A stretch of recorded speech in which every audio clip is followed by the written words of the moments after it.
Welcome back to, that's a good way to start the show, man. Yeah, it's a Saturday night. Why not? Welcome back to our new TV studios here in Jacksonville, Florida. Commish, good to see you, buddy. Good to see you. Welcome back to the Jacked Up Fantasy Football League Week 10 preview show.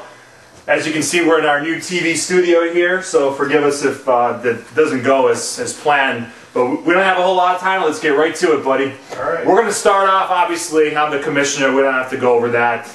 Archon Tigers. Champion. That's right. Defending champion. We're talking about the game of the week in Week 9. You must have been sweating your balls off. Come on, be honest with me, man. Well, of course I was. But, okay. But you know what I'm going to say. Winners. That's what winners find ways to win these kind of games, and I did that. Archon Tigers pull off a come from behind win, 131. Oops, 131 to 125. Go ahead, say what you got to say, man. I'd like to thank Michael Horowitz for the Pittsburgh Steelers defense, because if it wasn't for them, that might have been a lost game. Also, you and Cocoa Puffs kind of disrespected me. I am the champion. I don't know if you guys know that. So I think I deserve a little more respect.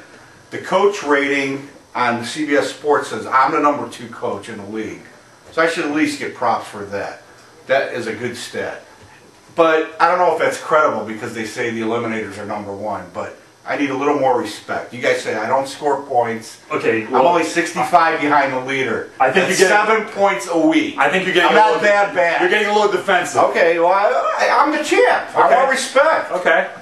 Well, but the show was good. I enjoyed it. You barely beat the worst team in the league. Okay. I mean, as a again, right here, the Steelers' defense was the difference. We move on. The Playmakers win their 3rd straight game against TNT. Your thoughts? I had you pick for this game. I think you're poised to make a good run here. Your team, look, you got D'Angelo Williams. He's been going off. I did say Val should pick up a different quarterback a couple weeks ago with Romo, and he's proven me wrong. He's stuck with. Well, specifically, he wanted to trade me Jay Cutler for Tony Romo. How did that work out? Not so well. You dropped. It didn't work out, but I mean, hindsight's 20/20. Exactly. So. T-Mac Attack, not much to talk about in this game. T-Mac Attack beats the Serb Destroyers, the 2nd worst team in the league, 153-82. Jake's in free fall. Yeah, I think he's pretty much given up on the season. It's kind of like Cleveland Brown. It's hard to watch sometimes. At about 4 o'clock, he was down by 100 points. It was pretty bad.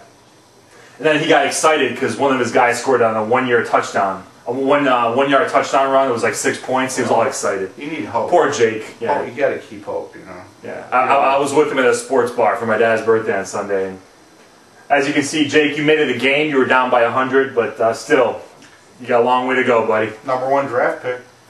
Upset of the week here. Bulldogs beat the Cocoa Puffs. If Cocoa Puffs does not make the playoffs or somehow he misses, this could be the game. This could be the game. Give credit to Mark the Bulldog for coming back, 103-94, and Bulldogs 4-5, man. How many teams thought that the Bulldogs would be 4-5 at this point?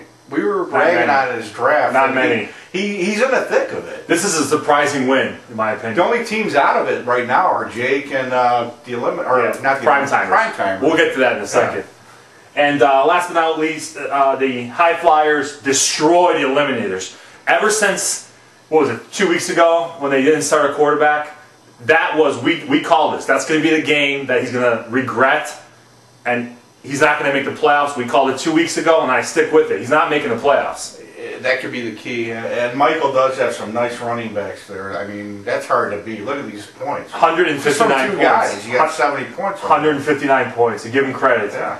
Let's look at the standings. T-Mac Attack is at 7-2. 1 game lead on the Cocoa Puffs.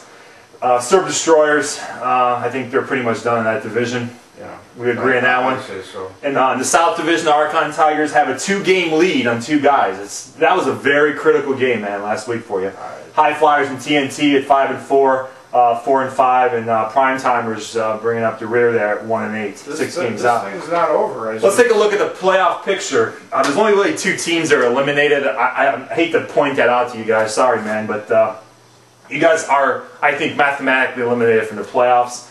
But as we can look at the screen, the Archon Tigers, T-Mac Attack, Cocoa Puffs, and High Flyers, if the season ended today, they make the playoffs. It's pretty much the way I thought it would end up, except I thought you'd definitely be in the top 4. And then I still could be. I thought Michael, I have to admit, Michael, I didn't see him being that good, but he stuck around. Yeah, he's hanging in there. Let's preview this week's games. We got the Playmakers at 4-5 against the High Flyers at 5-4. I'm going to always pick myself. That's not a surprise. Zach likes the High Flyers. Why? The High Flyers, like we just got done saying, the running backs, Chris Johnson, he's got Michael Turner. They're going off. They're nice. Off. They're nice right now. And for you, Mendenhall is facing the Cincinnati defense, and they say D'Angelo. I called my source in Carolina. He said that he's banged up right now. Yeah, that's going to be a game time decision. Tweak the knee. If he doesn't play, you lose this game definitely. Well, he's supposed to play, but tweak the knee a little bit. I think the matchup favors Michael. Absolutely. I'm picking myself only because I'm always going to pick myself, but I'll be very shocked if I win this game. I do think the High Flyers have better matchups. Next game, TNT against Cocoa Puffs, a 6-3 against a 5-4 team. We both agree here, taking the TNT. I think that Cocoa Puffs loses his 2nd straight game. I agree. It looks like the difference is, again, Tony has those stud wideouts, and that's always going to be the difference. Yep. And his defense is playing the Browns. The Browns. The Ravens against the Browns. I think he's going to have a field day. I think I can see him being behind on Monday night and then just coming back like you did. And that puts him over the top. Yeah, just like it happened with you. And Cocoa Puffs, that puts him at 6-4. Yep. If the High Flyers win, TNT win, they all gain a game on the Cocoa Puffs for the playoff picture. The Bulldogs against the Primetimers. You took the Primetimers. Why? The reason I took the Primetimers is he has Calvin Johnson and Mike Sims-Walker. I think Calvin Johnson's going to come back strong this week. And Sims-Walker, he's one of the top receivers in the league right now.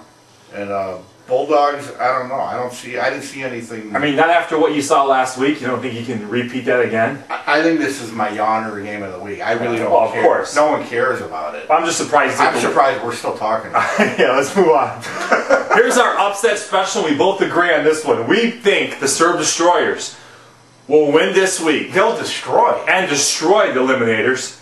And I think officially eliminate the Eliminators from the playoffs. Look at all these deja vu paradoxes. 4-6, Randy. That's it. You're done. Stick a fork in you, buddy. Wow. Yeah, Serb Destroyers they have some good matchups. Upset special. Yeah, I like it. Yeah, he's got Harvin against Detroit. He's got Mike Bell. He's got great matchups. St. Louis, Cleveland. Drew Brees, St. Louis. Come on. It's not even going to be close. And Vegas agrees. They said -20. Upset special, though. It's an upset because of the records. Right. We agree on that. Game of the week. I think this is the game of the year. We're going to spend the most time talking about this game. 7-2 against 7-2. And surprisingly, the Archon Tigers are picking T-Mac Attack to win because of the matchups. Definitely. I mean, you got to look at Peterson's playing Detroit. The Vikings defense is playing Detroit. Colson's playing St. Louis. I mean, no, the matchups. And I did say a couple weeks ago that the winner of this game is going to be the champion. Really? I remember you saying that. I stick by that. Okay. I might have been talking to myself. You and Coco. The camera wasn't rolling? Yeah, you and Coco were doing the show, and I was thinking, I was doing another show in my head. But go ahead. What do you think here? Well, I think the matchups do favor T-Mac Attack, and it's all about timing. It's all about luck. I think that this is a bad week for you to play T-Mac Attack. Yeah, definitely. Kurt Warner against Seattle secondary. Peterson against Detroit. Colston against St. Louis. The Vikings defense against Detroit. You got nothing going for you. Those are too easy, but I think the key will be tomorrow night's game, New England and Baltimore. He's got a die and Wayne going. New England and It just depends. Yeah, I'm sorry. What did I say? Baltimore. This is like my 5th one, but anyways. But at one point, it was the Baltimore Colts. So that was my subconscious. Baltimore Colts. But yeah, it all depends on that game. But go ahead. All right. Well, no, that's all the time we have. I like T-Mac Attack. It's going to be the game of the week, the game of the year. What was your record last week? I was 3-2. You were 4-1. It was a bad week for me. But that's all the time we have. Good luck to everyone this week, except for the High Flyers. How about those Buckeyes? Cheers. And go Brownies!